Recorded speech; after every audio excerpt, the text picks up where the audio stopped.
नमस्कार दोस्तों। हाल ही में 19 जुलाई को मणिपुर से एक ऐसा वीडियो पब्लिक के सामने आता है जिसने पूरे देश को शर्मसार कर दिया। ये वीडियो इतना शर्मनाक है जिसे देखकर किसी की भी रूह कांप जाए।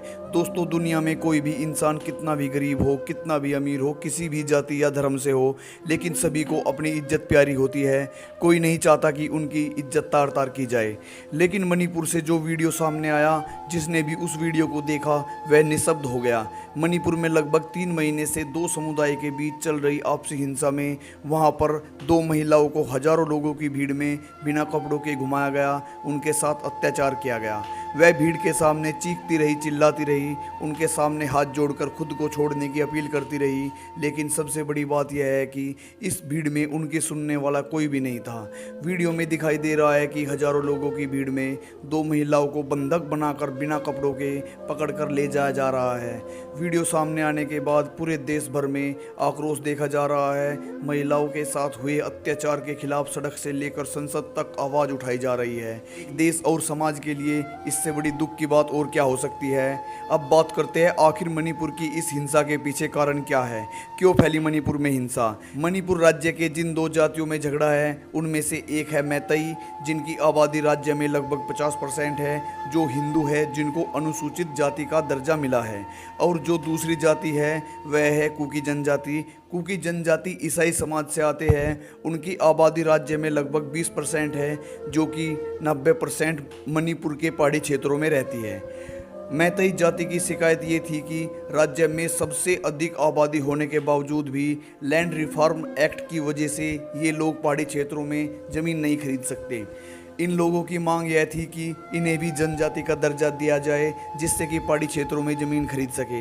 लेकिन कुकी समाज नहीं चाहता था कि इनको राज्य में जनजाति का दर्जा मिले। उनका कहना था कि अगर इनको जनजाति का दर्जा दिया गया तो यह लोग पहाड़ों में ज़मीन खरीदना शुरू कर देंगे। उनका कहना था कि राज्य में नौकरियों में भी मतई समाज का पहले से ही दबदबा है। 60 में से 40 विधायक भी मतई समाज से ही आते हैं। मामला हाईकोर्ट पहुंचा। मणिपुर हाईकोर्ट ने राज्य सरकार से कहा कि वह 10 साल पुराने केंद्रीय जनजाति मामलों के मंत्रालयों की सिफारिश पेश करे, जिसमें मतई समाज को जनजाति का दर्जा देने को कहा गया।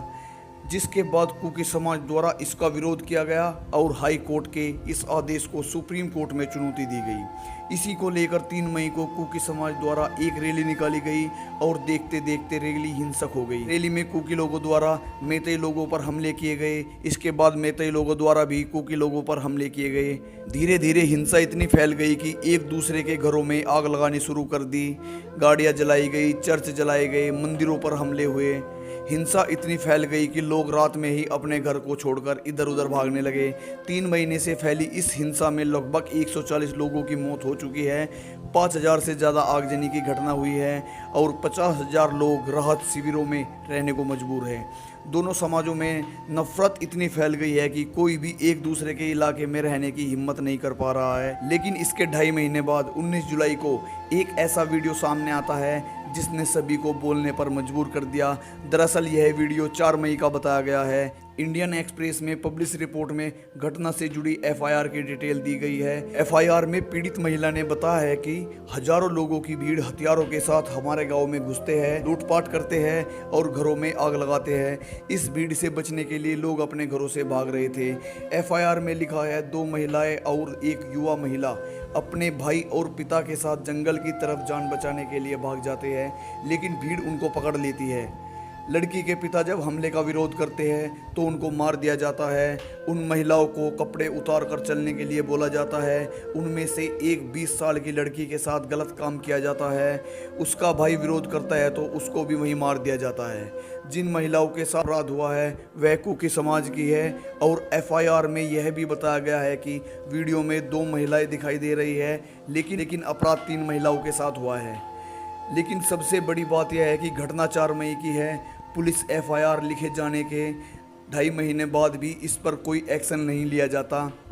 लेकिन जब वीडियो वायरल होती है लगभग 2.5 महीने बाद, जब जाकर इसमें गिरफ्तारी होती है, वह व्यक्ति भी वीडियो में साफ साफ दिखाई दे रहे हैं जो कि महिला को पकड़े हुए हैं। वायरल वीडियो होने के बाद सुप्रीम कोर्ट ने खुद संज्ञान लेते हुए सरकार को कार्रवाई के आदेश दिए हैं। चीफ जस्टिस चंद्रचूड़ ने कहा, अगर सरकार कोई कार्रवाई नहीं करती तो हम कार्रवाई करेंगे। प्रधानमंत्री नरेंद्र मोदी ने भी इस घटना पर दुख जताया और दोषियों पर कड़ी कार्रवाई करने को कहा है। लेकिन सबसे बड़ी बात यह है कि मणिपुर 3 महीने से जल रहा है, लेकिन उस पर बोलने वाला कोई नहीं है। एफआईआर लिखे जाने के बावजूद भी बिना वीडियो वायरल हुए कोई गिरफ्तारी क्यों नहीं हुई? वहाँ के पुलिस प्रशासन ने और वहाँ की सरकार ने दोषियों के खिलाफ कोई कार्रवाई क्यों नहीं की? इसमें पहली गिरफ्तारी तब हुई जब वीडियो वायरल हुई। आपका इस मणिपुर की घटना के बारे में क्या कहना है, हमें कमेंट सेक्शन में ज़रूर बताएं। जानकारी से भरी ऐसी ही और वीडियो देखने के लिए हमारे चैनल को सब्सक्राइब करें।